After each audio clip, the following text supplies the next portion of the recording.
ただいまよ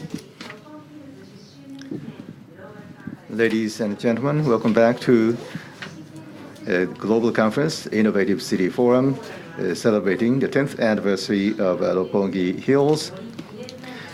Mori Memorial Foundation, Mori Art Museum, Academy Hills are co-sponsoring this conference, focusing on designing the future for global cities and lifestyles. How will we be living in 20 years?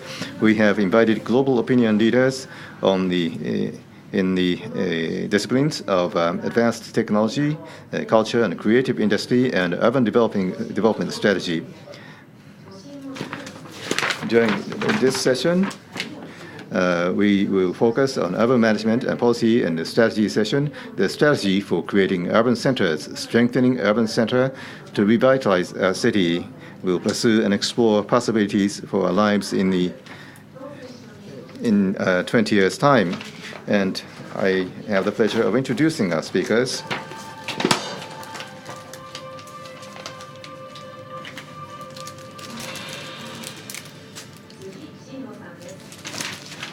Mr. Shingo Tsuji. Mr. Shingo Tsuji is the president and CEO of Mori Building Company. He joined the Mori Building and he's been involved in urban development. And he has been instrumental for the projects for compact and compact city and composite city buildings, where various functions, urban functions, are brought together for work, life, and culture.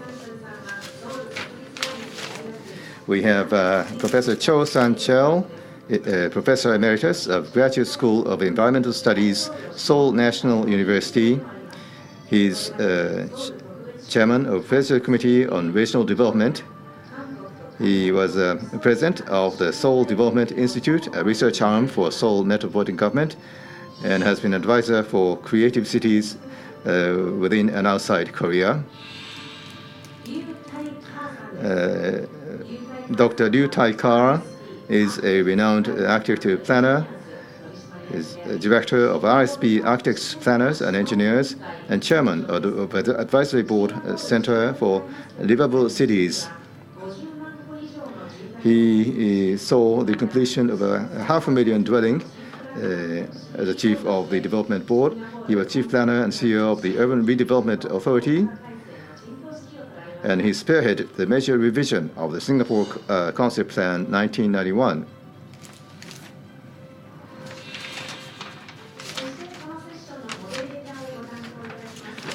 As moderator of this session, we've invited Professor Hiroo Ichikawa, Dean of a Professional Graduate School of Government Studies, Meiji University.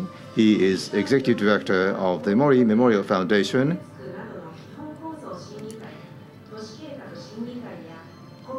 He has been chairing various committees, and he's been a member of the Japanese national and local governments, such as Urban Planning Council. He is an expert on urban development and crisis management and next-generation policy formulation. To commemorate the 10th anniversary of Roppongi Hills, let us begin the global conference, the Innovative City Forum, Designing Life for the Future, Urban Management Policy and Strategy session. Dr. Ichikawa, please. Thank you very much, and good afternoon, ladies and gentlemen.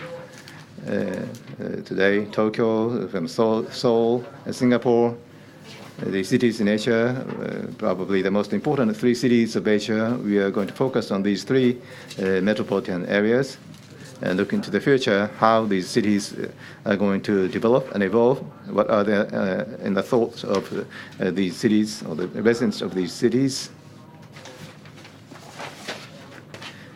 And I'd like to use my PowerPoint presentation material to start my brief speech. At 1:30 today, there was a press conference on GBCI to announce the results of the GBCI 2013. The results are here. The scores appear here. Tokyo, Singapore, Seoul, you see the rank attained by these cities here. It does represent the ranks. Tokyo was number 4, Singapore number 5, Seoul was ranked number 6th. Actually, this situation has been with us for the last 2 years, but our 3 experts are going to speak about this, how this may or may not change in the next few years. And let me first have a talk, give you an overview of the 3 cities, how they positioned. And this graph shows the strengths and weaknesses of these cities. The strength for Tokyo is the economic strength. It's strong in R&D and also in terms of the environment. It does very well, but there are weaknesses in people-to-people exchange and also international transportation accessibility. Tokyo turns out to be rather weak on those points. What about Singapore? In cultural interaction and environmental performance, these are the strengths of Singapore, though it ranks next in terms of environmental performance to Tokyo, but it is rather weak in terms of livability. What about Seoul? Seoul is strong in terms of R&D and accessibility, transportation. But on the other hand, there are weaknesses for Seoul as well, the economic strength, and what they do with regard to environment. And these are rankings of the city in general, cities as a whole. But our focus today is not to look at the city as a whole, but city centers, central districts of city. So let's focus on city centers now. Here we're looking at the Tokyo city centers within 5 and 10 kilometers radius, respectively. So how our cities perform within 5 and 10 kilometers radius. Here's the same graph for Singapore. Singapore is more compact, so most activities are concentrated in the 5-kilometer radius. The Singapore, or the city or the state, is contained basically within that circle, 5 kilometers. To the north and south of Hangguan River, Seoul is encircled by a 10-kilometer circle perimeter, basically. And now we are looking at the comprehensive strength, the indices, looking at the activities concentrated within 5-kilometer radius. In pink, well, actually, we used 20 indices altogether, starting with the population, the size of the population, and all the facilities availability, whether they are restaurants, various pieces of data were analyzed, and this is the comprehensive result of those factors. And within 5 kilometers radius, when we looked at GPCI, London was number 1, followed by New York, Paris, and Tokyo was ranked number 4. Number 5 was Singapore, followed by Seoul, number 6. But if we limit ourselves to the center of the cities, within 5 kilometers, it's Paris, by far ranking first, and then Tokyo comes second. Again, in this comparison, Singapore and Seoul. Seoul is rather stronger. Sorry, Singapore is stronger, followed by Seoul.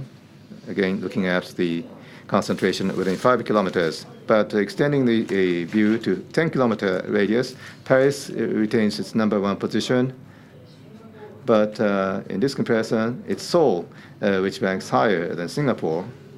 In other words, Singapore is more concentrated with 5 kilometers, but in 10-kilometer radius, Seoul achieves the higher score, or the higher comprehensive index. Analyzing this in more detail, I'll try to be brief here, but as I said, we use 20 indices, and they're divided into 6 properties or functions in terms of vital property, cultural property, interactive property, luxury property, amenity property, and mobility property, from 6 perspectives, we've analyzed the cities, again for the 5-kilometer perimeter range. Tokyo is in purple, Singapore is blue, Seoul is indicated by light blue, and with this correlation, you see which cities are strong in which index. For instance, Singapore is strong in interactive properties. Tokyo is strong in luxury-related assets or properties, and you can also see what their weaknesses are. And comparing this in terms of 10-kilometer radius, Tokyo is strong for its vital assets or vital properties. In the case of Seoul or Singapore, you can analyze these bar graphs. For instance, Singapore is weak in terms of cultural property, relatively speaking. Now, we are limiting our analysis to the center of the city. And if the concentration of these properties are limited, obviously the scores are low. But the more compact the concentration is, it may be something else. And the 20 indices, the blue area shows the 10-kilometer concentration. The red line shows 5-kilometer concentration. Tokyo is weak in airport access or hotel services. The Singapore, relatively speaking, is better balanced. Although the size is compact, but it's well balanced in terms of all these different factors. Seoul is rather close to Singapore, though Seoul may be weaker in hotel availability, but you can compare in this way how the cities fare in comparison with each other. Now, given this analysis, what should be the policy orientation of all the cities? Of course, it's up to the city authorities to decide what their strategies should be. And we're going to have Mr. Tsuji talking about Tokyo. For Seoul, we have Dr. Choe. And for Singapore, we have Dr. Liu Thai-Ker talking about the policies that they might pursue. And of course, all cities have high expectations of themselves, high dreams, and are they going to be able to compensate for the weakness, or are they going to be able to augment their strength? Those are the topics that we and they all have to be thinking about, and I hope we will have a very interesting discussion concentrating on these points. And here's the situation in Tokyo. Within 20-kilometer radius, there is a concentration of these facilities. Ikebukuro, Shinjuku, Shibuya, you see all the concentrations of activities or properties outside the 5-kilometer, but also there's a huge concentration of these assets at the center of the city. So it's a huge city, but also it's a compact city and with several sub-centers. In Singapore, it's more compact because everything is within 5 kilometers. Activities are all concentrated within the city center. Airport is close to the city, so it's different from all other cities like Tokyo and Seoul. The pattern of city development has been very different in the case of Singapore, and it's the combination of all these factors that is working. Marina Bay, for instance, and City Hall, general area, there's a high concentration. And so everything is concentrated, and all activities are concentrated in that general area. But in the case of Seoul, Itaewon is taken as a center. But you see, to the north of Hwangwan, close to the city office, there's the highest concentration. This is the old part of the city. In comparison, here to the south, it's growing now.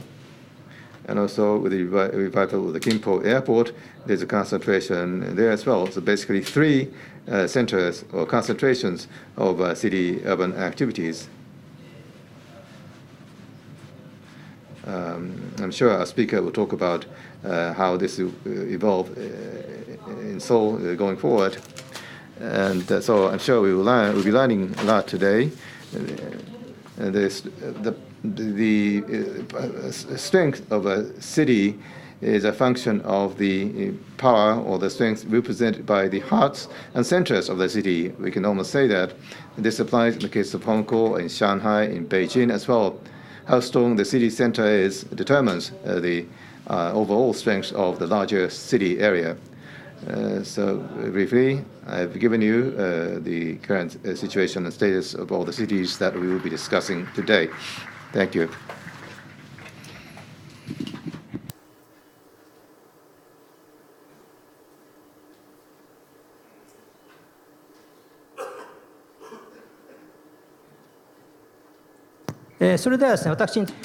So I'm going to invite the speakers for Tokyo, Seoul, and Singapore, maybe 20 minutes each.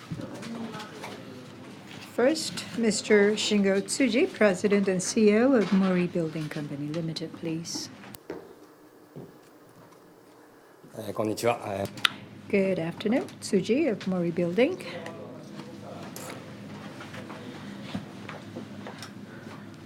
So let me start.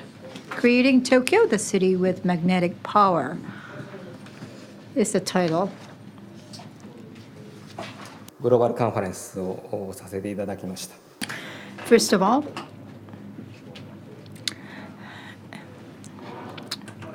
I'm glad to be here 簡単にご説明させていただいた後、最後にその at this forum, and our company is supporting this as well. ラブ東京ということで、10周年や Love Tokyo is the theme of the 10th anniversary. Really thought of various themes. This is our 10th year, and we thought that, although this is very simple, since we are in Tokyo, we decided that Love Tokyo should be the theme. Various campaigns underway. Back in April of this year, La Giraffe, a French event, was brought. We had lots of red giraffes going through the slope, and Love 10, the Jeff Koons Sacred Heart exhibition. So let me show you a 2-minute video that we used at our party celebrating a 10th anniversary. We wrapped the city model, scale model. So please take a look.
So that was a visual that we put together because we want to indicate that we are seriously working on city, and we felt that the city life should be enjoyable, attracting a lot of people. We call it a city with magnetic power. And so we have various campaigns underway to celebrate the 10th anniversary. And this is the newspaper advertisement that we issued on the New Year's Day, declaring that we want to make Tokyo the best city in the world. For a private company to place an advertisement about making Tokyo the best city in the world, not the Tokyo metropolitan government, the intent behind was that we wanted to work together with everyone to make Tokyo more attractive. As Professor Ichikawa said, amongst many cities in the world, how do we become a winner in this competition? I think will be a major challenge. Mori Building, the former president, the late Minoru Mori, has been saying for over 20 years that we are living in the time of competition amongst global cities, not global countries. And as Professor Mori indicated, we have been supporting the GPCI, Global Power City Index, by our think tank, the Mori Memorial Foundation. I'm not going to go into the details of this index ranking, but this is a comprehensive attractiveness ranking. There are many facets of the cities, and we felt that the comprehensive attractiveness is important. The total sum of various facets. So we're looking at both the strengths and weaknesses.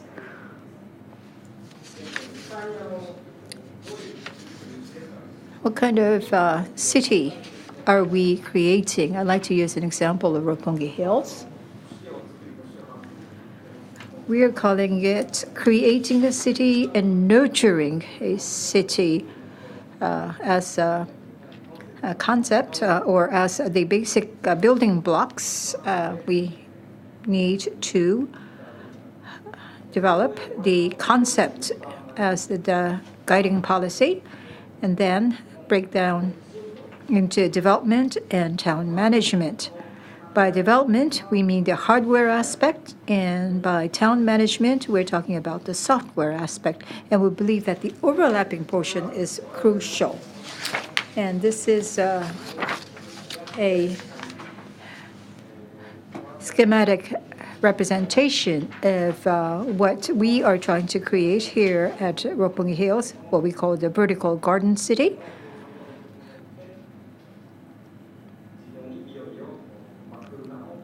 Have a green area, park on the ground level, have high-rise buildings on top of that, and have the underground floors, basement floors, including the subway systems.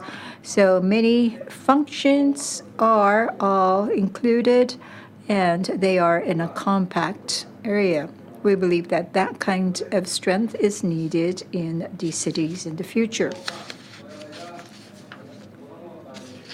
And Roppongi Hills is a very typical representation of what we are trying to aim at. Site area, 112 hectares, total floor area of 761,000 square meters. And this is the before and after of this area. On the right-hand side, Roppongi Hills, you are familiar with this. On the left-hand side, this is before the redevelopment 12, 13 years ago. On the lower side, you can see two smaller pictures. The one on the right, this is the Keyakizaka street before it was changed into the current form. This was a redevelopment project, and we believe that a redevelopment would be very important to strengthen Tokyo as a global city. We had invited international architects and designers for the development of Roppongi Hills. We have a multi-purpose complex here comprising of different types of buildings, including office buildings, cinema, etc., shopping areas, restaurants. And one characteristic is Mori Arts Center, where we're having this forum today.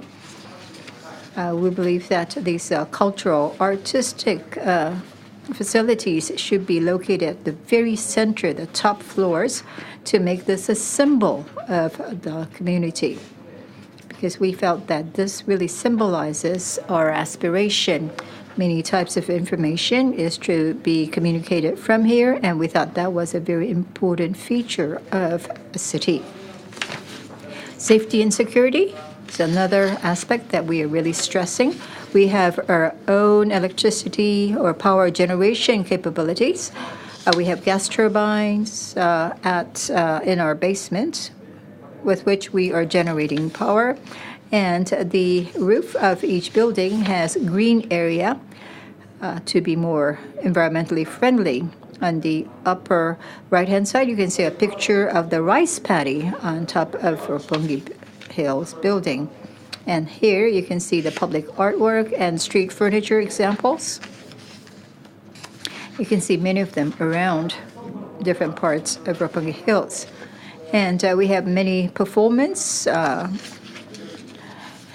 events. This is the fruits event, Strange Fruits event, held back in 2008 to surprise everyone and to inspire and excite everyone. And here's the rice planting and harvesting on the rooftop. The picture on the bottom shows me planting the rice seedlings, and this is Tai Chi, and this is the summer festival, Bon Festival dance party, and this is the Halloween parade.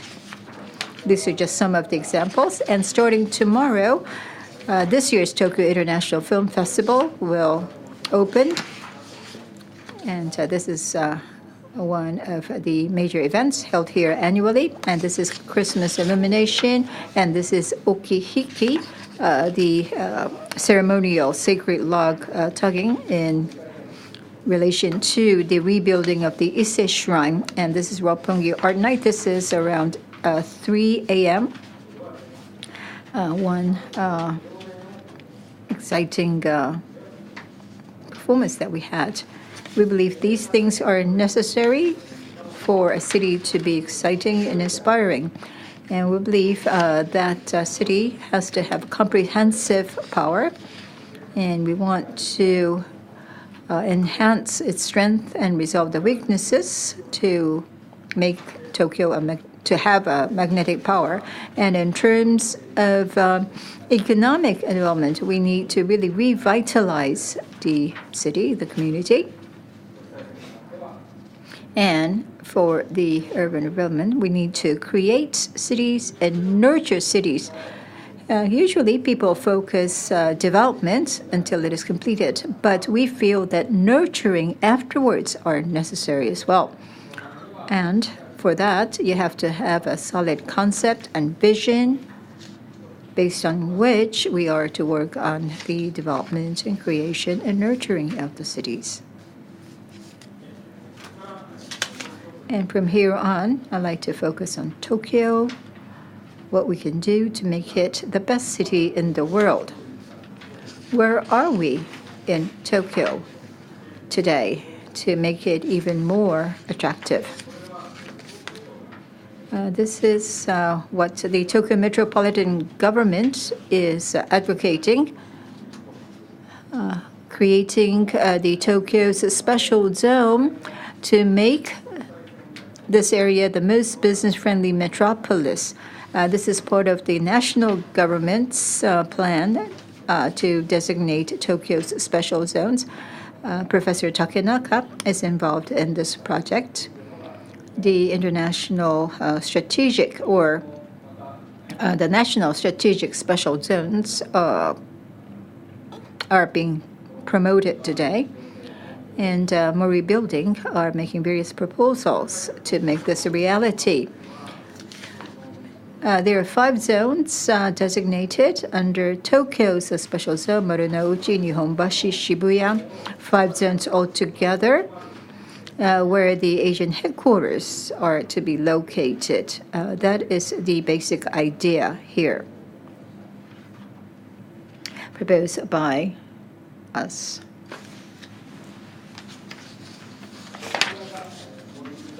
And so this is what we are proposing, the Mori Building's proposal. Tokyo is a big area.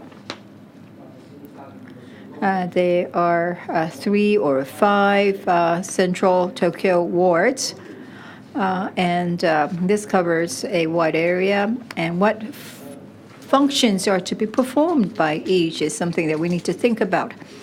As for the area that Mori Building is working on, we are really concentrating in Minato Ward or Minato City, where Roppongi Hills and Arc Hills are located, and we are currently developing the Toranomon Hills area as well. We have many projects currently underway, and in these areas we are making the proposals for the Tokyo's new global city center, the special zone. 4 arrows are to be realized in these areas so that we can be a winner in the competition amongst global cities. There are some highlights in terms of this Tokyo Special Zone concept. Promote deregulation in designated zone, invite more private corporations, and promote various economic activities. Conventionally, Tokyo has had many regulations, be it healthcare, education, called the rock bed or bedrock foundation regulations. But within this concept of special zones, the attempts have finally begun to do something about those very strict regulations. But this has just started. And as our proposals and many others' proposals are approved, we are hoping that we're going to see changes take place. Toranomon Hills will be completed next year. Let me talk about that. Here you can see the schematic view. Toranomon Hills to be completed in June of next year. MacArthur Avenue, which was designated back in 1946. And since 1946, this road was never completed. And finally, we're going to see this big avenue highway completed with the completion of the building structure and the road. For the road, the government has been trying to acquire the land necessary. And in this redevelopment project, we are going to have the building standing on top of the road. So both aspects will finally be realized. For Tokyo to become a model of city development in the future, we believe that this is going to be a landmark case. And this is the Toranomon Hills. This is the road that is being built by the Tokyo Metropolitan Government. The Loop Road number 2 is going to be Loop number 2. And in 2020, Tokyo will be hosting the Olympics. And on the lower right-hand side, you can see the main stadiums and a national stadium at the center, and this is going to be the street that will be connecting the two. And Toranomon Hills will be located right on top of the road. So by 2020, as the infrastructure gets completed, this is going to be a major addition to the Tokyo infrastructure. 2020, we'll be hosting the Tokyo Olympics. In relation to the National Special Zone, which is jointly promoted by the national government and the private sector. There are many things being proposed, and we're hoping that the special zones will be the hub for new developments. And it is against that backdrop that Tokyo Olympics 2020 have been decided. We believe that this is a great opportunity. With Olympic Games alone, some people are worried that that's going to be just a one-time event, that after the Olympics, people's excitement will deflate. But in terms of the city development, based on the foundation of special zone development, we are going to have various functions added to make Tokyo the true global city, and the Tokyo Olympics will serve as a goal toward which people can aspire. And that's the expectation that we have at Mori Buildings. And by year 2020, we really need to achieve what we have set as our goals. If we fail, that would be very bad. So we believe that this is truly a significant challenge for us. And with that, I'd like to conclude my very short presentation. Thank you very much for your attention. Thank you very much. How the downtown will be developed through this project. In fact, this was a kind of the model project, and this was one of the first such projects for redevelopment. And experiences gained here would spread all over Tokyo eventually. And talking about the economic strategic zone designation, the three hills are discussed, and those three are connected with each other with Roppongi, Toranomon, and Akasaka. With Arc Hills as a core, the city centers will be developed, especially talking about Roppongi Hills, not only hardware, but also software, that is area management, are practiced in a unique way. Tomorrow, Tokyo Film Festival will start. And in fact, the hardware and software are two sides of the coin for city development. And Roppongi Hills embodied as such model as the pioneering project, and it also has a potential for the future. Thank you very much. And now, I'd like to invite the next speaker from Seoul. I'd like to invite Professor Emeritus of Choe Sang-Chuel of Seoul National University to tell us about the development in Seoul. First of all, congratulate the 10th anniversary of Roppongi Hills and hosting Summer Olympic Game in Tokyo year 2020. I'm great honor to have my speech in this innovative city forum. Thank you very much.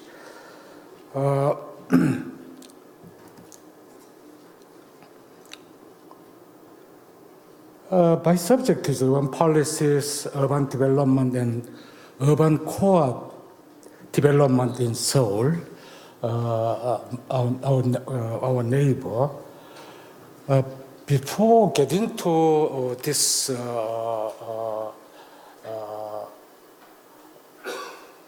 issues, I would like to bring your attention global shift of urban development paradigm.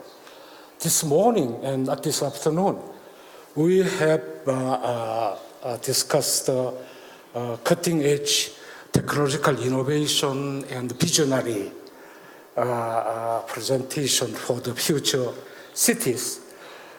In worldwide, we have to revisit the CM, architect must be known, the CM, International Congress of Modern Architects, in 1922. In this Congress, two Japanese participants was there. One is Isomura H. He is passed away. And architect Dange Genjo was in CM meeting.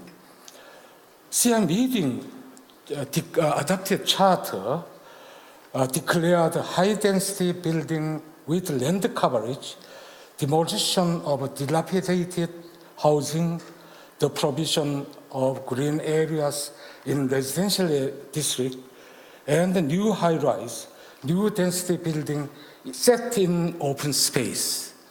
Commercial areas should be close to but separated from residential area horizontally and vertically. I think that this Athens declaration become realized in Roppongi Hill project. Actually, the Professor Dange Genjo proposed offshore city in the Tokyo Bay, 100-story building complex on the sea. Instead of Roppongi Hill, Macquarie, Messe, even the Minato Mirai project, Yokohama, taken place in 1990s. Seoul was quite envy about the Roppongi Hill, Macquarie, Messe, and Minato Mirai project. I think we benchmarked many cases of Roppongi Hill. I would like to bring your attention another global shift of urban development paradigm in the 21st century. We call it new urbanism movement.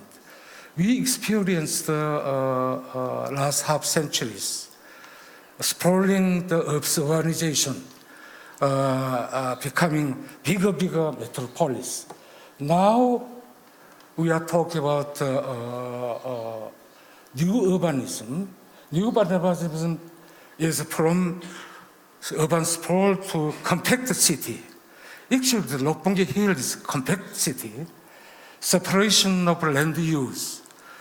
Already, Roppongi Hill has mixed land use. Automobile-oriented, now transit-oriented development, TOD. From car-oriented to pedestrian-oriented. Loss of neighborhood. In Tokyo, I think there is some sense of strong neighborhood, Mazuzukuri, like that.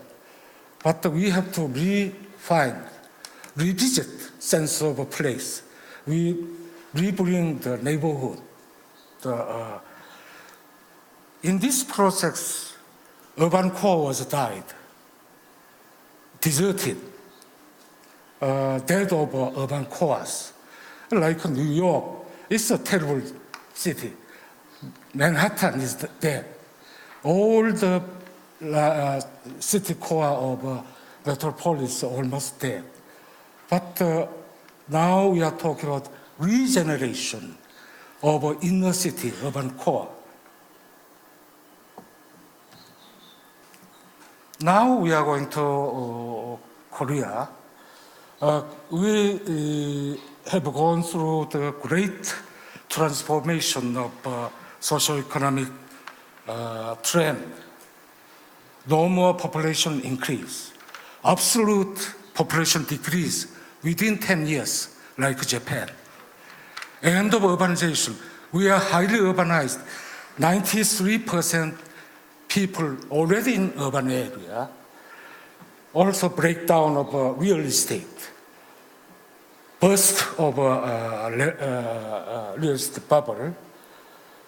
Aging population, more than 20% of over 65 years old. Shrinking household size, less than 2 persons a family household, already become 40%. The household size is becoming smaller. Single household is quite popular. beginning of urban-rural migration. We call it J-turn or U-turn.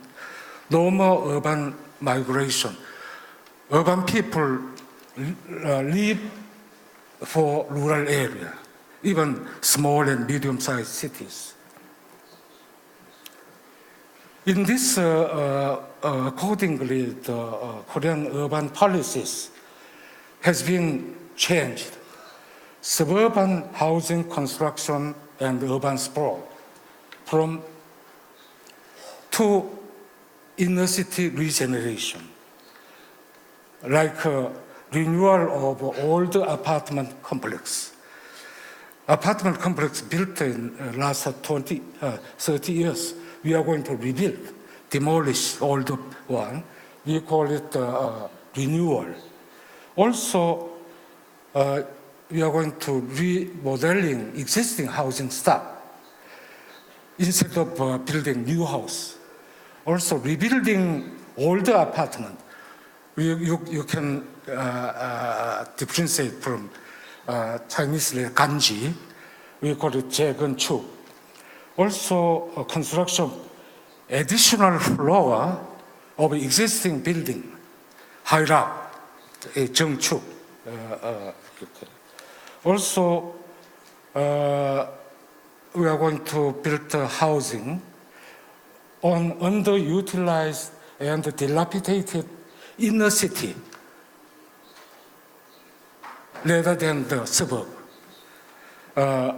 on railroad yard, unused railroad yard, field, or brownfield, industrial site, relocated industrial site. We are going to build housing for low income and single family. This is an overall picture of the Korean urbanization, urban policies, and urban problem. Now, we had enacted many laws. Separation of land use is a traditional zoning ordinance is based on the separation of land use. Now, we are going to make a mixed land use, vertical separation. Also, we are going to residential commercial complex, we call it 주상복합, and office is very popular for the single family. Office is very popular in these days. Also, one-room condominium. Larger apart complexes no more. Cannot sold. Urban renewal law was enacted in 2008 and revised a couple times, recently revised in 2013. Now we are going to highlight, single out the urban core development, actual inner city development in Seoul.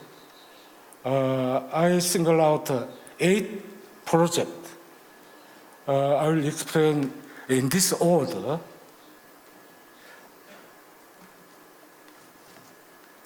This is our CBD, old town. It's just a small area, like just the area, same area of Jiodakgu and Juogu. I think it's same size. It's located in between. Seoul is a very mountainous city, different from Tokyo. Mountainous city between Bukak Mountain and Namsan Mountain. This is only 3 kilometers deep and 4 kilometers wide. This is our older town.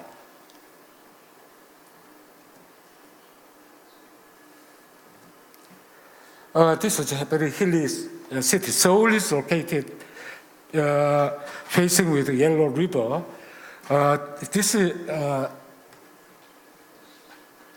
this is Incheon, like Yokohama. This is Seoul. It all together is 25 million, one of the 10th largest metropolis in the world. I think it's 7th, a bit smaller than Tokyo metropolitan area.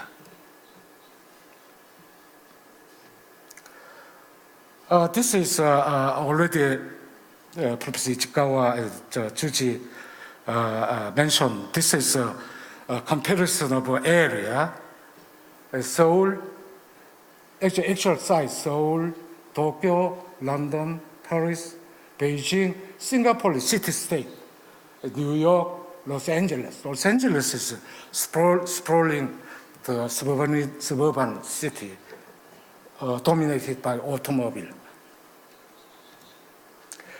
This is our CBD.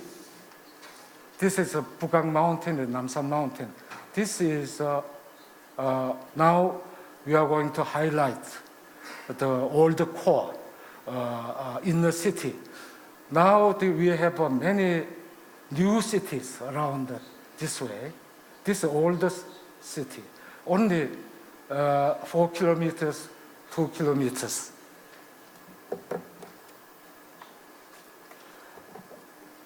Within last 10 years, we had 8 projects for urban core development.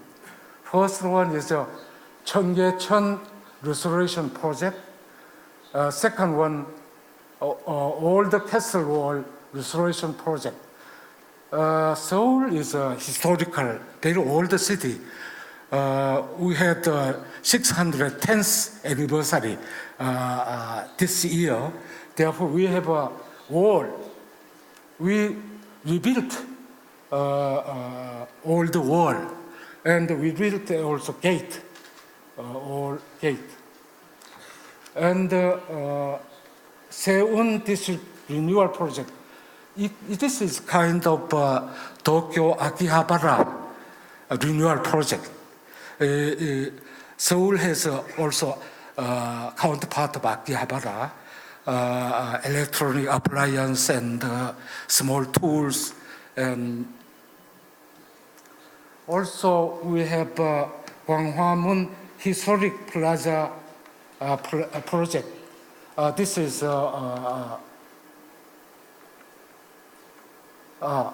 this one. This is our palace, and in the front of the palace we have developed a promenade leading to all the palace. And the Namdaemun traditional market renovation project. This traditional market renovation is very dilapidated and confusing traditional market. We are going to rebuild. And we are going to digital downtown project. We call it Ulchiro Digital Art Street and Plaza project. And lastly, I'm going to Dongdaemun World Design design project. In this order, I will bring you some pictures. This is Cheonggyecheon restoration project. 10 years ago, this is Cheonggyecheon. It's an elevated highway run through the city center. This is a stream flow in the downtown. We covered the river, and we built an elevated highway for transportation. Now we open up the Cheonggyecheon and destroy the elevated highway. We restore river. This is a river. It goes through the center of the old city. This is a very controversial one, but nowadays citizens very much enjoy for restoration project, Cheonggyecheon project. Next one is rebuilt. This is a old part wall. This is a rebuilt one. This is city center. This is a Cheonggyecheon. This is a palace.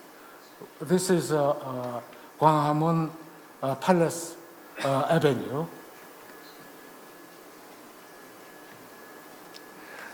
This is Seoul counterpart of Akihabara. This is a mega structure building. From here is a shrine.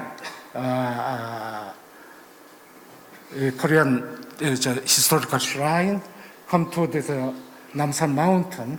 This 1,800 meters long.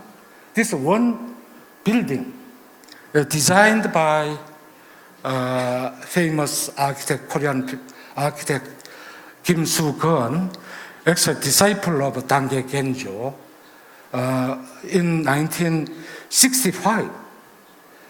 This building is very innovative one. This shrine is a double-decked pedestrian greenway, both way. And underground, in the first floor and second floor is a shopping mall. It's an electronic appliance and machine tools, something like Akihabara.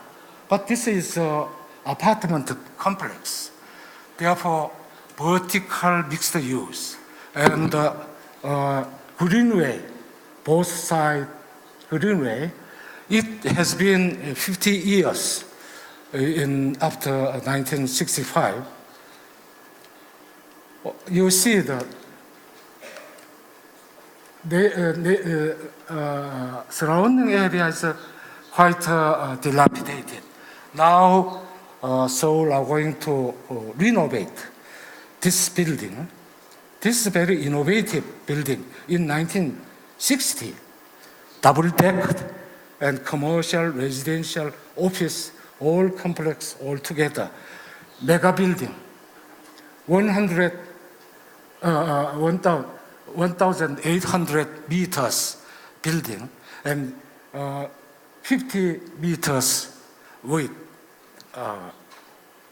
We are going to renovate all the commercial district, renovate Akihabara. This is our palace. This is promenade leading to palace. This is main our ornamental street. This is all the modern buildings. Is Bugak Mountain, all the palace, little forbidden city, smaller than Beijing's forbidden city, but we rebuilt. It is accessible for pedestrian.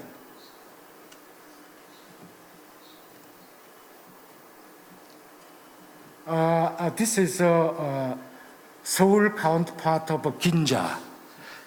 It is we modernize and renovate the old amusement district. When you come as a tourist, you must visit over there. It's all the eateries, drinking, and amusement place. We are going to renovate. This is a traditional Namdaemun market.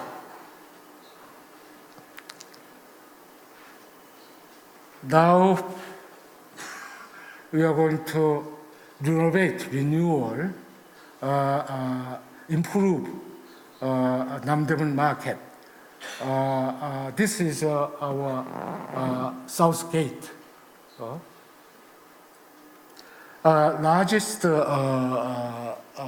traditional market in Seoul. This is a digital downtown project.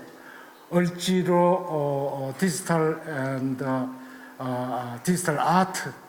All this street come to at the core of a city. We are going to linear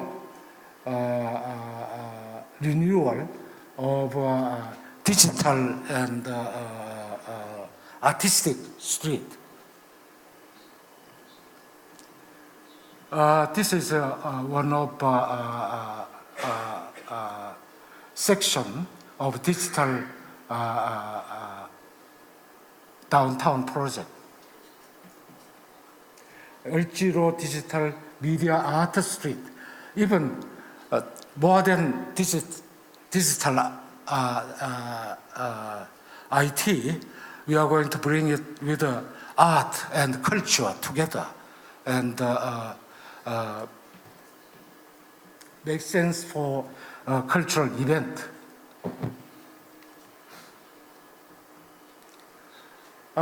This is a traditional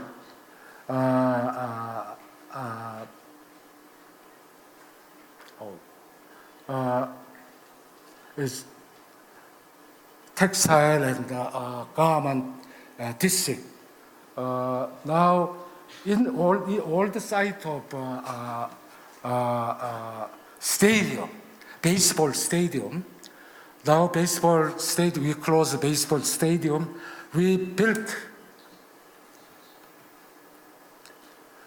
a world design park and complex. It is completed. I think sooner or later, it will open. It's a kind of world fashion design park for textile and garment. Actually, the many Asian from developing countries come to this place to buy fashionable garment and design. Actually, Seoul is becoming a kind of third Italy, like Milano and Florence. This is a very ambitious project designed by British architect, I'm not sure. On site of baseball stadium. This is all I want to say. Thank you very much.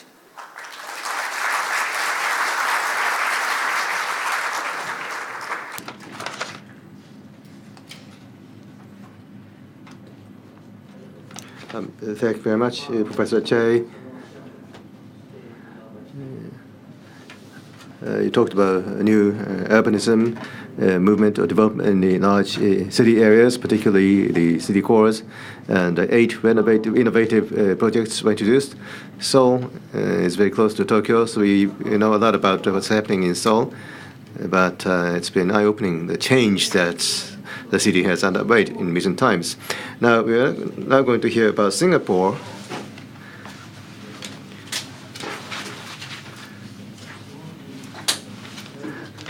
We have Dr. Thai-Ker, Director of the RSP Architecture Planners and Engineers. Professor, you have the floor.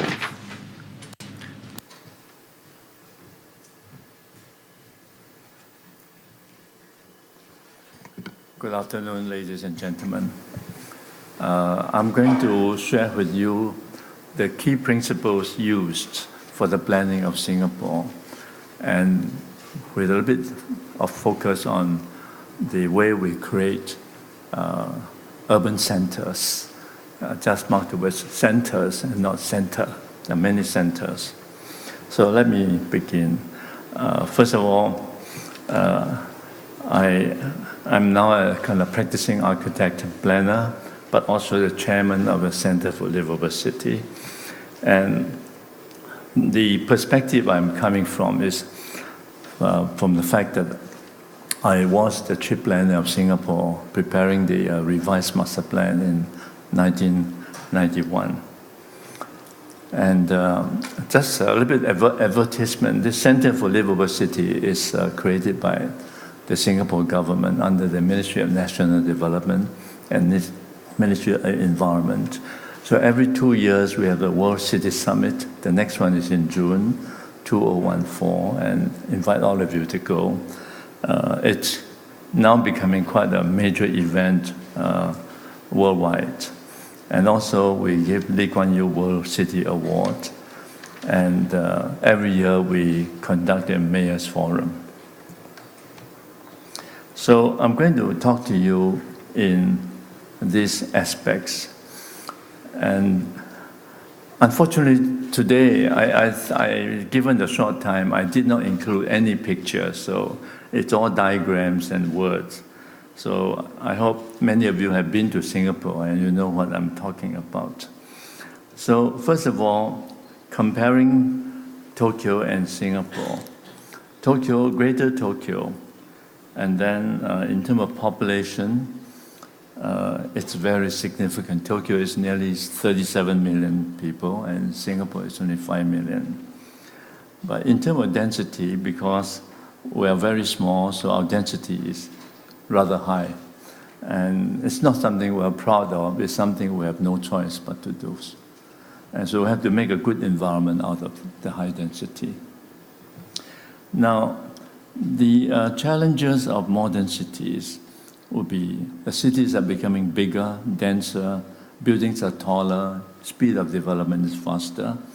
And also because of factories and cars, we have pollution issues, traffic jams, and strong pressure for consumerism. That means try to do something exciting, attractive, but not necessarily logical. And also life in the city is complicated and more demanding. The question is, as a planner, how do we deal with those issues? And I'm just giving you some suggestion of some of the principles used in Singapore. So let's first see the anatomy of a city, the way that I see the city. I'm trying to look at it in these four areas: family of cities, city prototype, what actually is the key component of the city, and the rural-urban, the relation between the city and the countryside, and also the structure of commercial centers.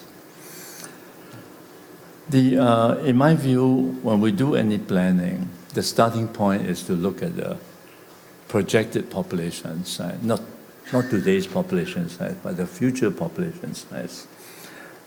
So I think one can roughly say that if you have 2 to 3 million people, it becomes a city.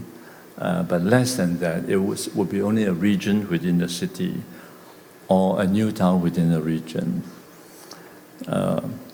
And to help you understand this, a city is like a grown-up man who can get married and then work and so on, support himself, no longer getting support of income from allowance from the parents. But the youth, the teen, and the children depend on the adult, on the grown-up, because the population size is not big enough to make it self-sufficient. It has to depend on the cities to provide the facilities and amenities. So basically, there are different degrees of independence, and therefore, when you plan a city, you have to first know what is the population size, and then try to make the necessary provisions, not too little and also not too much. So the diagram of a city, if this is a city, say for 2 million or 3 million or even 4 million people, so the way I see the city is divided into different regions. And then you have the green belt around the regions, so that it's always in close proximity with nature. And that's very important. The fact that Singapore is often referred to as a garden city is because we put green belts around the different elements of the cities. So it looks, the built area doesn't look too dry or too harsh. Then below the regions, you have new towns, and then you have industrial area, and generally separate from the new towns, but you have clean industries inside the new towns.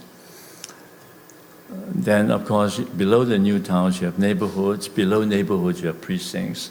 Earlier on, Professor Choe talked about the importance of neighborhoods. I think, fortunately, we did consider that. And then you have a series of the red dots, which are the centers, the commercial centers, starting with the CBD. Then the larger red dots are the more important centers. So one of the reasons that the central area traffic is not too bad is because we decentralize the commercial centers and bring the commercial centers closer to the homes of the people. And of course, you connect all the centers with the metro lines so that Singapore basically is a transit-oriented city. The dependency on cars is relatively low. And of course, in Singapore, that was the end of the story. But in other cities where you have the rural areas, maybe sometimes some area outside your city is big enough to be like a region. Or some areas are big enough only as a new towns. So how do you deal with the rural areas? Depends again on the population sizes. And I have to face this problem very often when I provide planning consultancy to other countries, because they have to relate, they have rural areas, and in Singapore we don't have to deal with that problem. So basically, the status of each location is by and large decided by the population size. Now, just now you saw in the diagram in Singapore, we have many different types of commercial centers, because since the subject of today's discussion is about the urban centers. So that means for the city, you have the central business district. Then it goes down to regional center, town center, neighborhood centers. But what one have to remember is that when you're doing the town center, it has to incorporate the function of a neighborhood center. When you do the regional center, you have to incorporate the function of neighborhood center and town center. When you do a CBD, you have to incorporate all the previous ones, because there are people who live around CBDs who need the function of neighborhood centers. So this is the way we plan our city.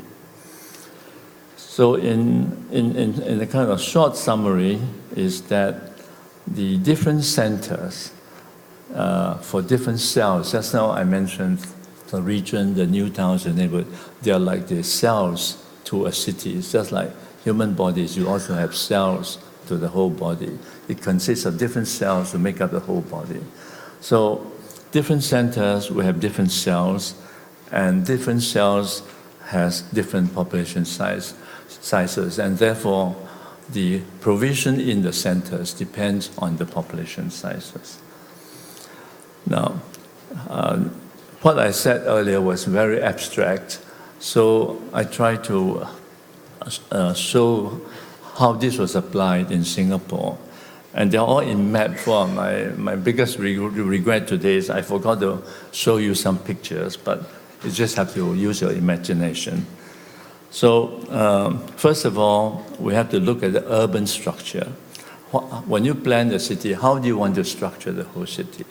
Then in the master plan of a city, there are many layers. You have to look at the conservation of historical buildings, conservation, protection of nature, ecology. Then you have the cells, organs, grids, towns. Cells means the different sizes of the community units. It can be a region, can be a town, could be a neighborhood. And organs, a city will have major organs like the airport, seaport, heavy industries, train stations, and so on. Like the human body, you have the lung, you have the heart, you have the liver, and so on.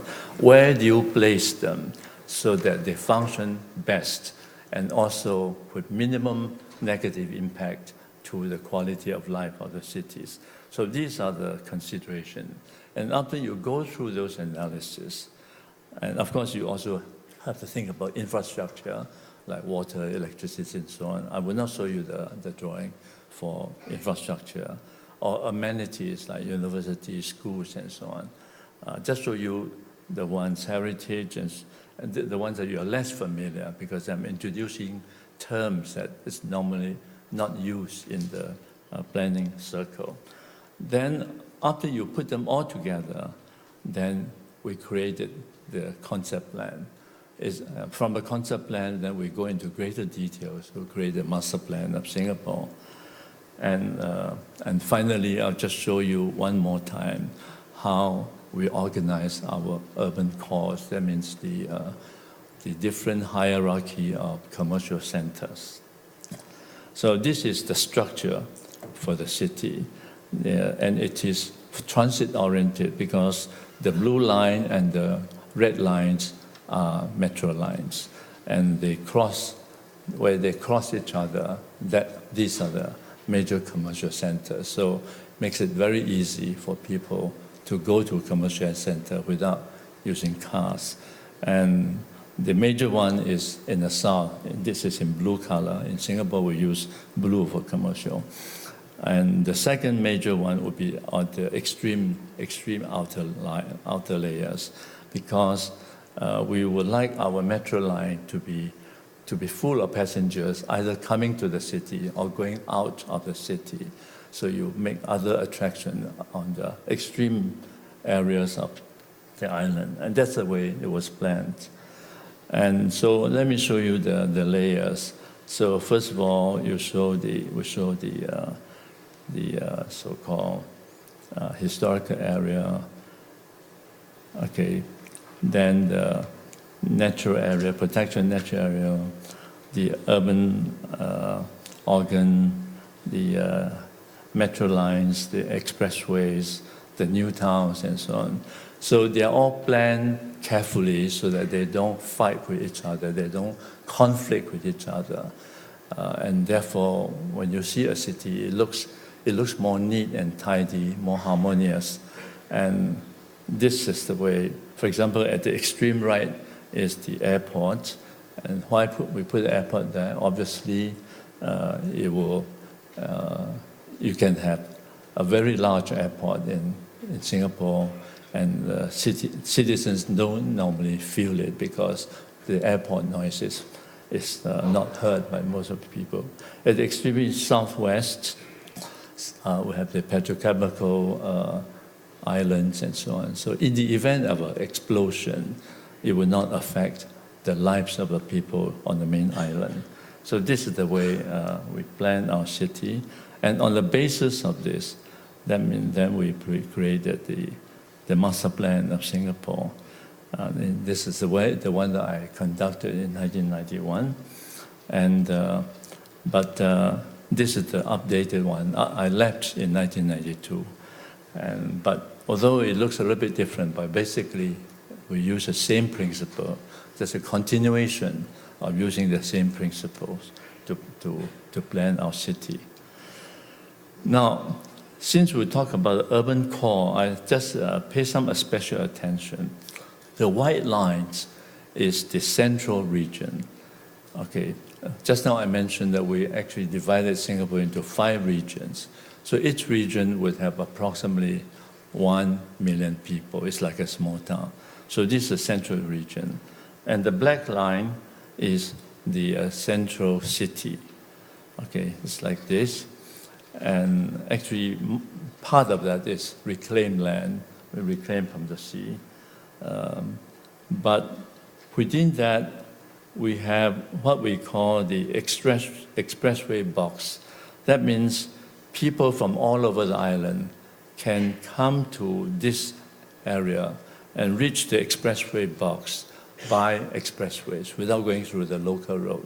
So we separated the fast traffic from the slow traffic.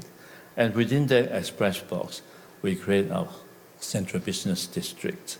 So it is a kind of highly rational plan, but I want to just qualify by saying that while we try to make it very, very rational, but we also, every time, at every step of the way, we try to think about how would the city look with this kind of plan. So while we're trying to be rational, we also try to be artistic. You have to look at both things at the same time. Okay, so this is the master plan of the Central Business District. This is the model. The model is basically on the left side, but at the same time, those red roof buildings that you see, they are historical buildings, and despite the fact that they are next to extremely high land price area, they are going to be protected and preserved perpetually. They are not allowed to be torn down. So it's very important for us to plan for the long-term future. When I did the master plan, we planned for 100 years, and so that you have a lot of room for expansion. And by doing so, it was easy for me to convince my minister at that time, said, don't worry about pulling down the historical areas. I have enough land for new development, and that gave him comfort to keep the historical buildings. And also by having many centers, CBD, the regional center, town centers, so you can develop this central business district not in a hurry. You see, this is from the same angle, from 1974 to 2007, and we are still adding buildings to the central business district. And that makes the buildings more interesting. That means, across the decades, of course, the architecture styles change, the commercial demand change, so it makes a center. But the fact that we develop a central business district very slowly does not mean that our commercial centers, our commercial development is very slow, because we're also developing commercial centers in the regional centers, in the town centers, in the neighborhood centers. So just to recapitulate, this is the central business. So the black lines are the regions. Each region has a population of about 1 million people. Central business district, and these are the regional centers. And in between, we have the sub-regional centers, so that, and all these centers are served by metro lines, sometimes served by 2 metro lines.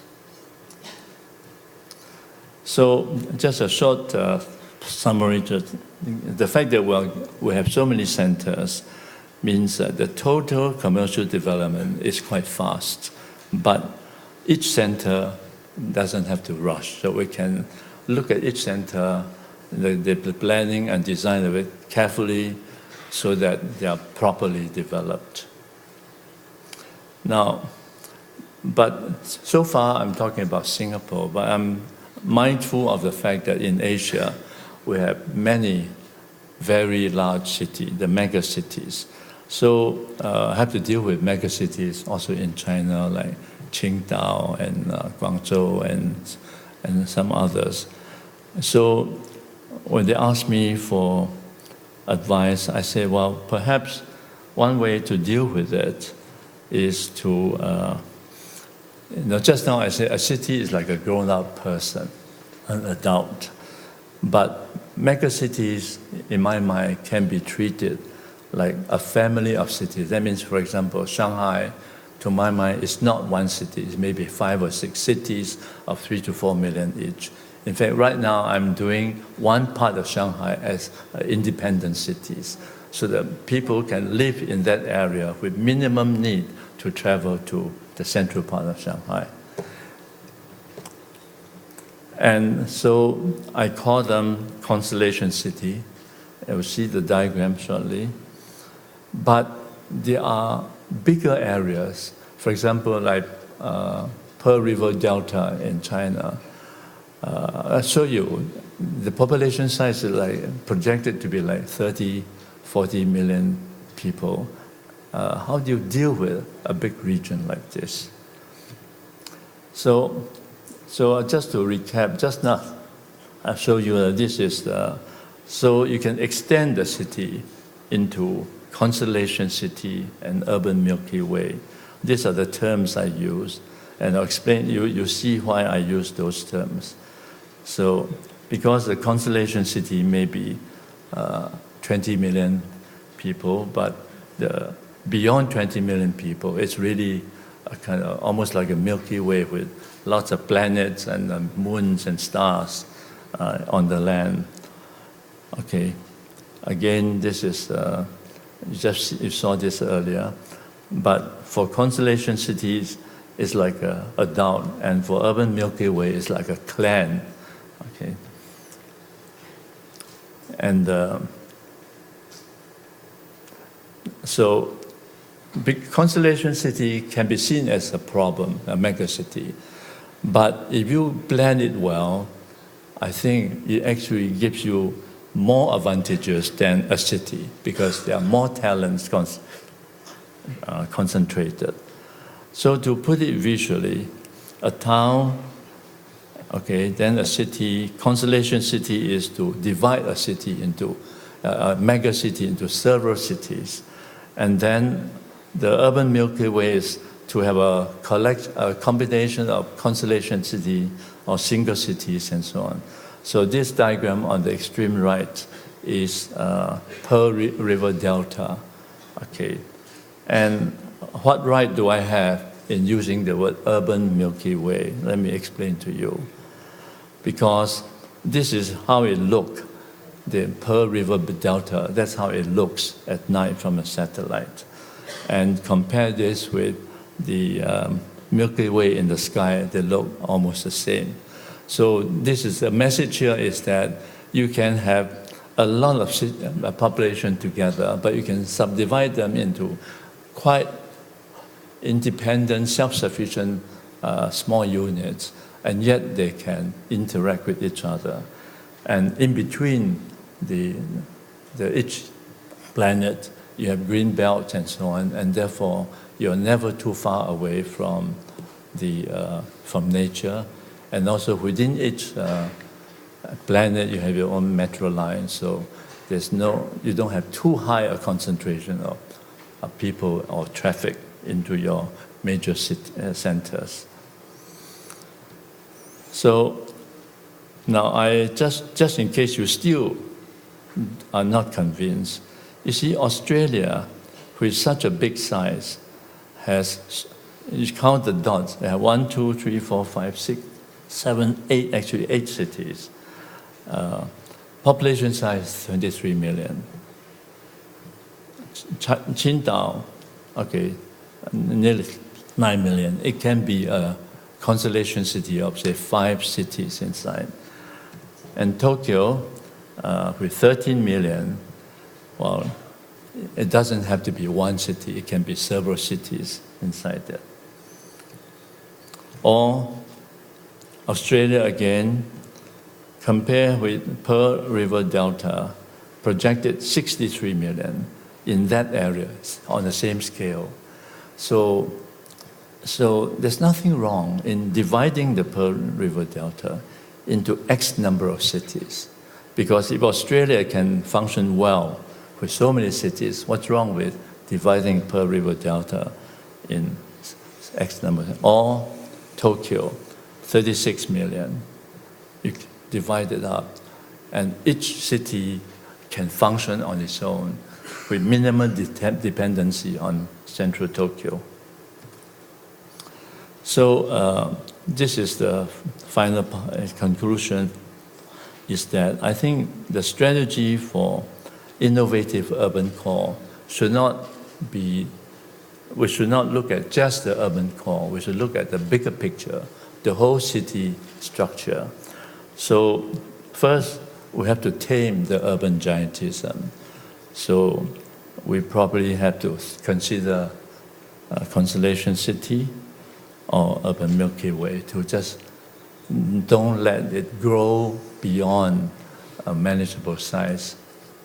I think one of the problems with Beijing is that the Chinese describe Beijing as a city, it's like a spreading pancake. The pancake just gets bigger and bigger and bigger. It's treated as one city, and you can't solve the problem. The traffic jam is getting worse and worse, and the pollution is getting worse and worse.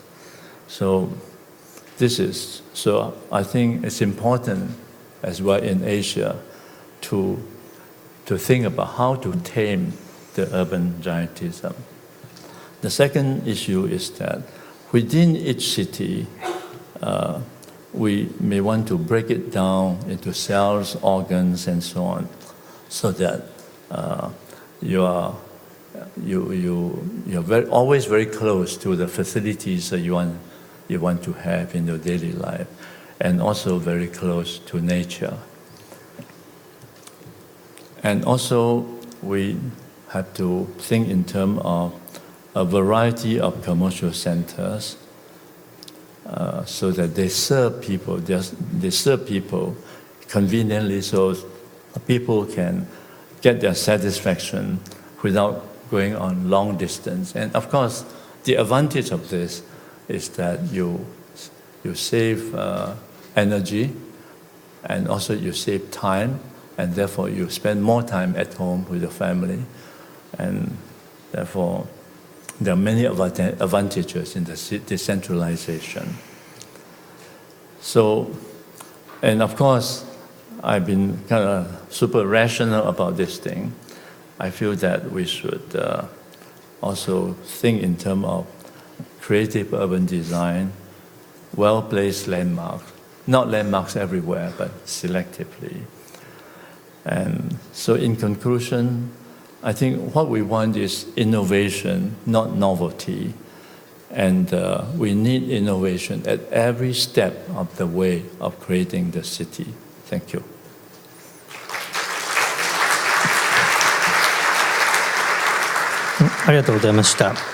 Family of city From the family of city to the constellation city to the urban Milky Way, that was a real expensive talk. Thank you very much. In the interest of time, I'd like to invite the three speakers up on the stage for a panel discussion. Please come up on the stage.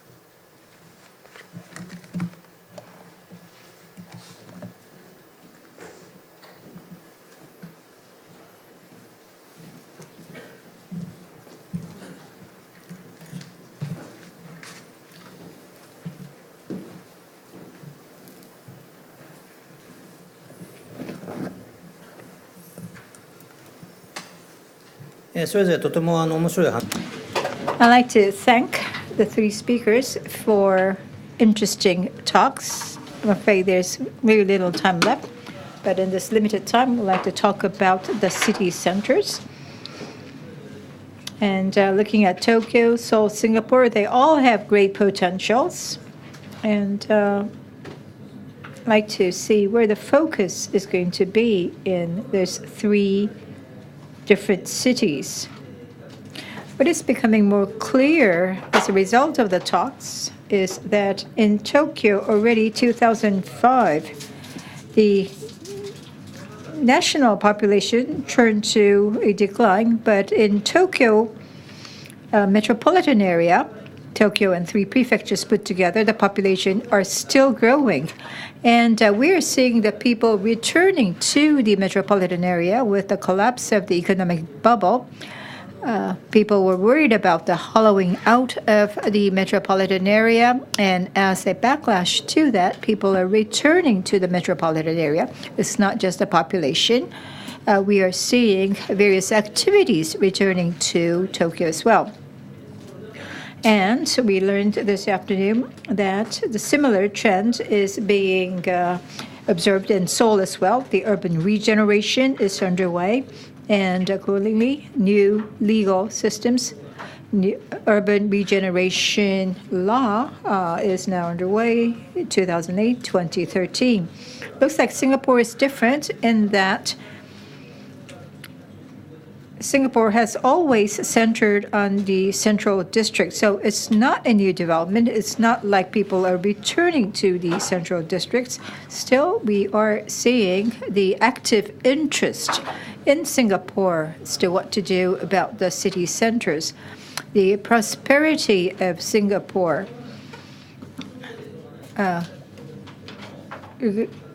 you would like to follow that, not in a rush, but in a speedy manner. And Dr. Liu used the analogy of human body.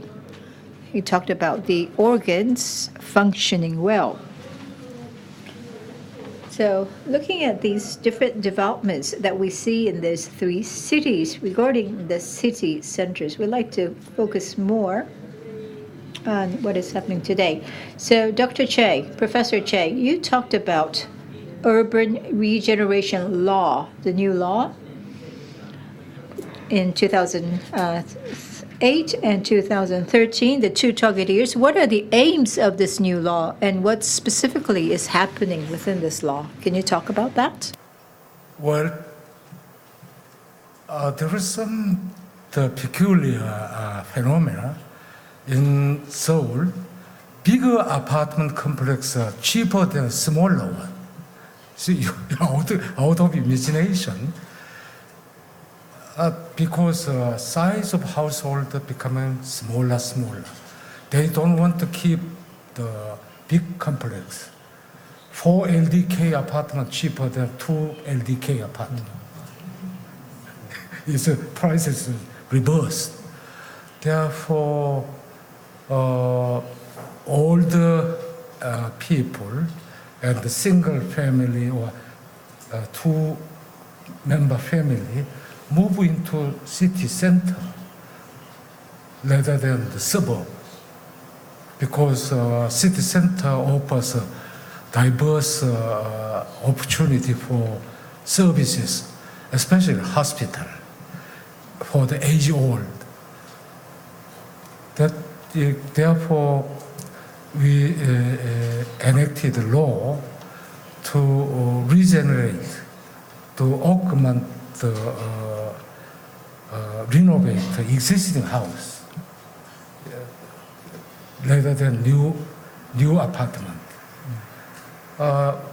Actually, real estate developers built many apartment complexes in suburb. No application at all, especially after breakdown of real estate bubble. There's many empty apartments in the suburb. They want to come to city center. Therefore, we are going to renovate existing apartment as a commercial residence complex.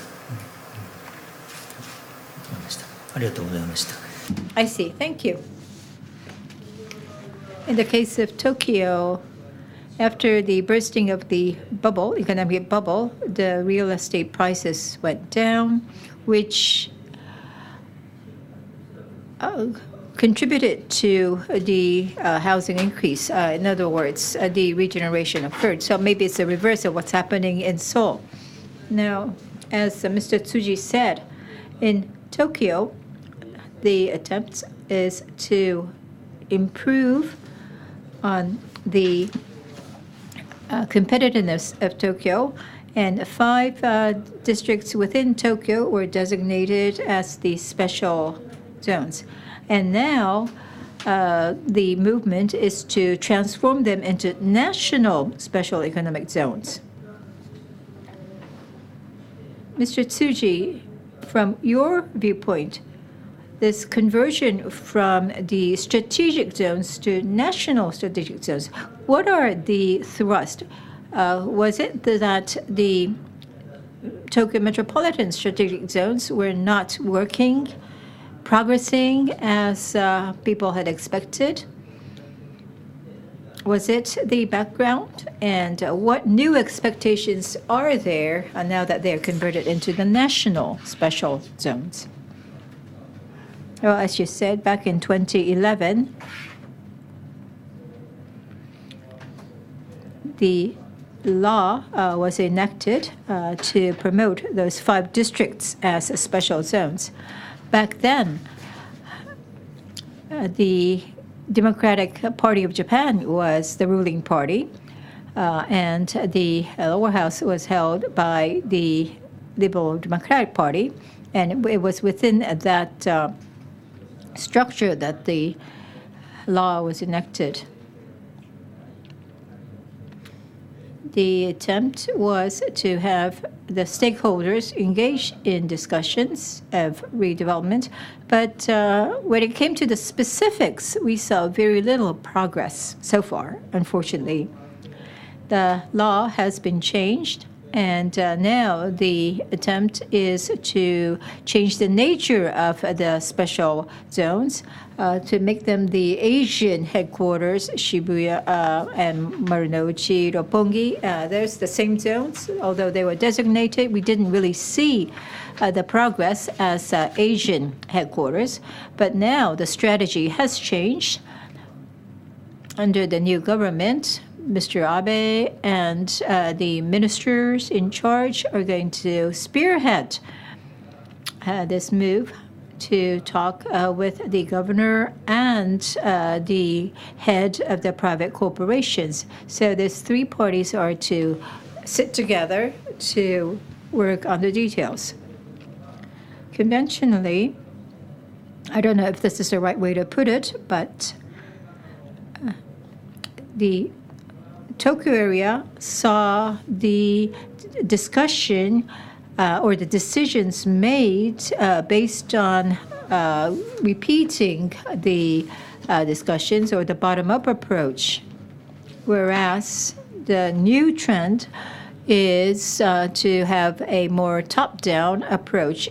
This morning, the strong leadership was mentioned, and the lessons learned was that this top-down approach is needed. So what we expect the most out of this new trend is to have this strong leadership, the top-down approach in which the plans are to be decided, which are to be translated into the detailed plans. And we know that it will be difficult to apply that to the entire nation, but in some selected zones, areas in Tokyo, that could be tried. And so I have a great expectation of this new system, and I'm sure we can see the results. Well, special zone is not unique to Tokyo, in fact.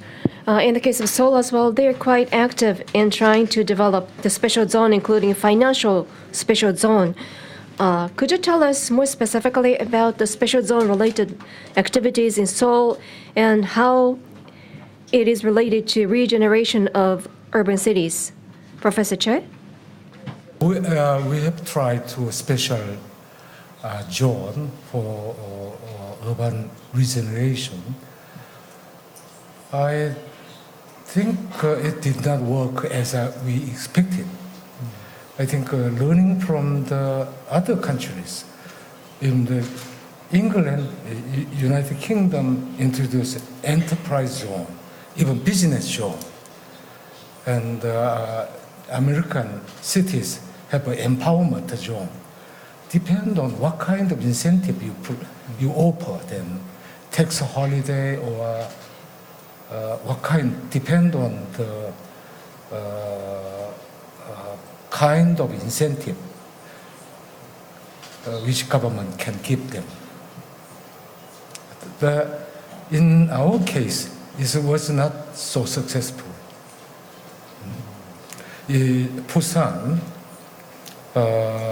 neighbor to Fukuoka, designated special financial district, it also suffers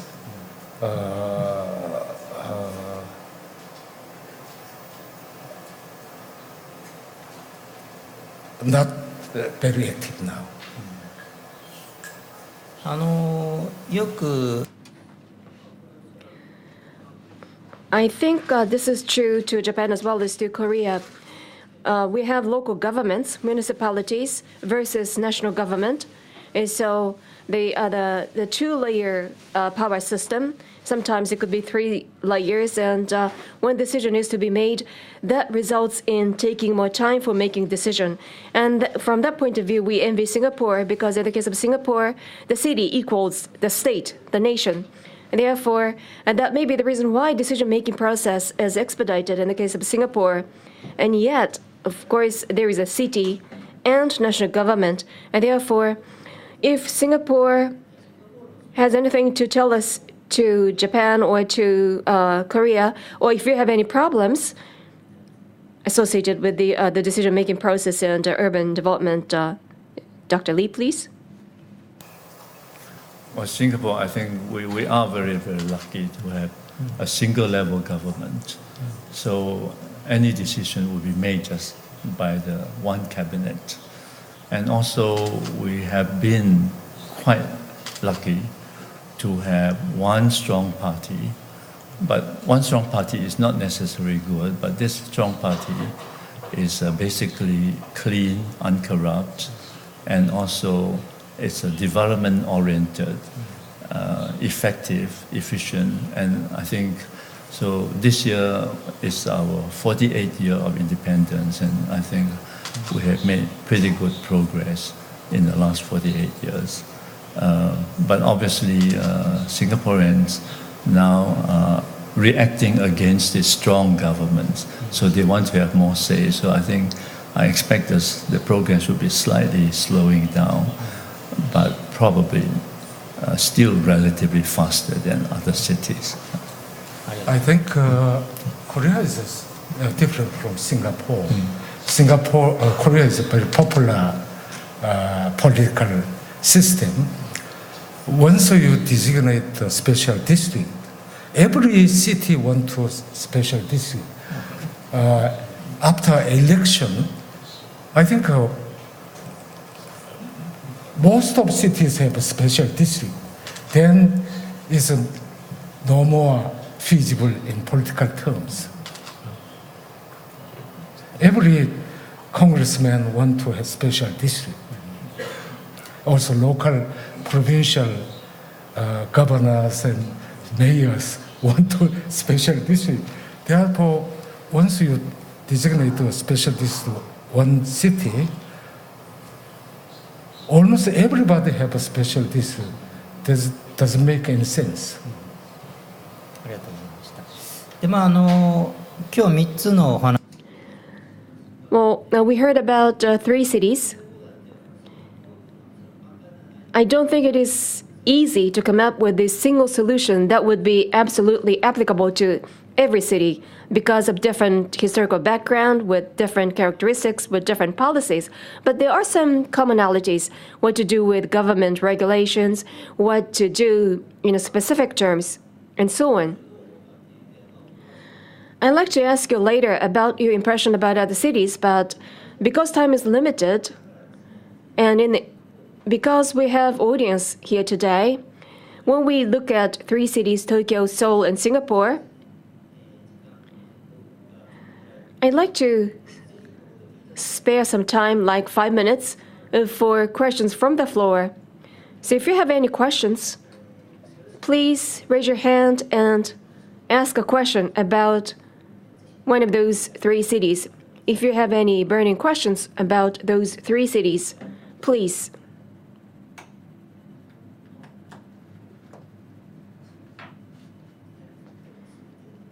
Well, you are taken by surprise, or there is a question over there. Please state your affiliation as well.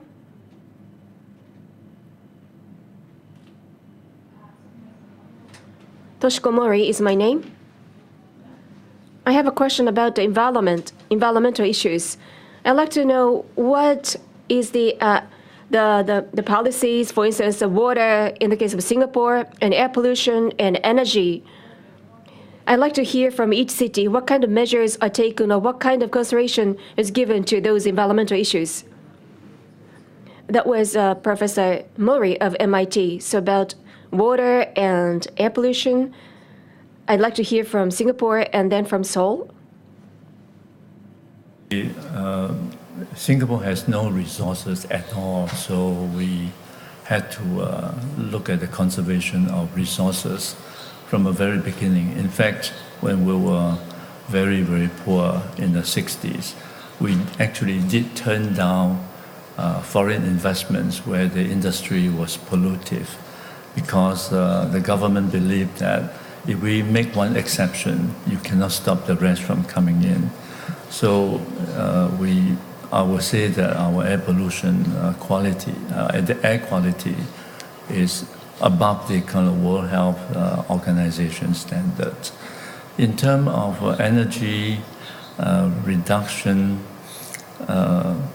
yes, even as far back as the early 70s, we had introduced what we call OTTV. That means the overall thermal transmission coefficient from the outside from the sun through the glass wall to the inside. As early as that, we introduced that just to make sure that the heat load inside the city, inside the building, will not be too high. And now we have what we call the green mark system. That means every new city must comply with the minimum standards. If you don't comply with the minimum standard, your plan will not be approved. But if you comply with a higher than minimum standard, you get certain incentives. So, but as to water, so far we are relying on Malaysia to bring the untreated water into Singapore. But Malaysian government have repeatedly threatened to stop the supply. And we are very thankful for that, because of that threat, now we are able to be totally water self-sufficient. First, from collection of rainwater, we collect 50% of rainwater for consumption. We want to raise it to 70%. We, of course, still get the Malaysian supply, and hopefully they will continue, but we're no longer depending on them. Of course, their water coming to Singapore will be cheaper. The third is the desalination. In fact, because of the need for self-sufficiency in water, we have now a few companies in Singapore which provide desalination projects in other countries, a lot of them in the Middle East. And finally, the treatment of sewer water into drinkable water. We call it new water, and I've drunk it. It's quite tasty. Thank you. Thank you. Environmental issues are no single solution. We have a sustainable development policy. Water problem for Seoul is okay. We have a very clean water because of Han River, many reservoirs upstream. Problem is air pollution. As you see, the Seoul surrounded by mountain, it kind of a pocket. Therefore, polluted air cannot flow out. Therefore, government, Seoul city government converted all buses from petroleum to gas. And we discouraged car use and built a transit, rapid transit. We have 11, I think within last 20 years, we have underground and rapid transit system. I think almost in Tokyo. Very easy to every citizen can access within 500 meters by walk to the transit.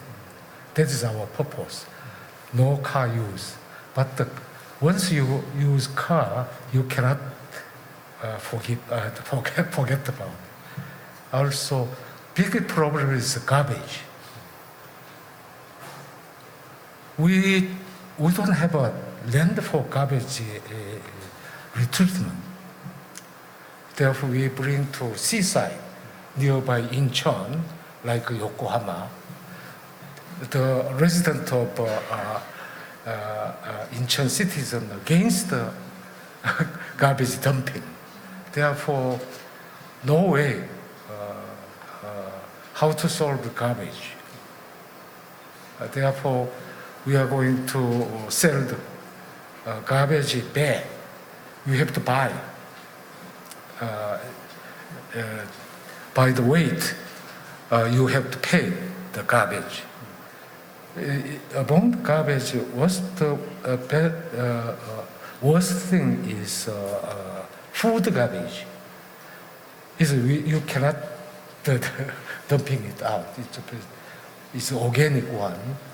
Therefore, food garbage, restaurant garbage is becoming very serious.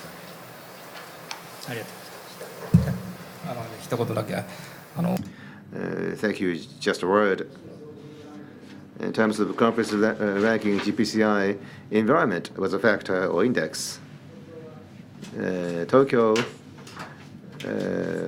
does very well in that aspect. So in many respects, Tokyo has addressed the environmental issues, and also Tokyo has gained a high assessment or evaluation. But what it does, and going forward, environment will continue to be an important item on the agenda because there are CO2 emission problems or energy conservation.